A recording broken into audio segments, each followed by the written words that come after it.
Diversity is the spice of life. That's a phrase I often heard growing up that we could apply to the food we eat, friendships, and today, wildlife habitat. This is now late September, and the flowering aspects of our habitat projects are starting to wind down for the year.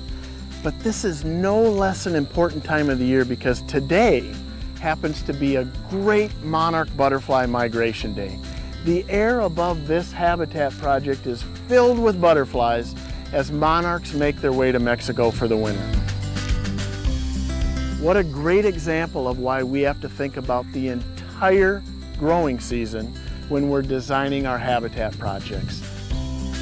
To help make sure we have diversity in our habitat projects and are providing floral resources throughout the entire growing season, we use a high-quality habitat standard to guide our pollinator habitat efforts.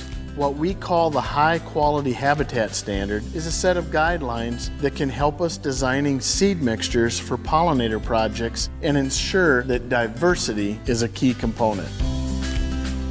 The standard has 4 guides that you should follow whenever you're creating a pollinator project. 1, let's be sure to include at least 1 milkweed species in every project so that we're providing benefits to monarch butterflies. 2, the seed mixture should have at least 40 different species in it. Generally speaking, the more species that you include in your seed mixture, the more pollinator species you'll be benefiting.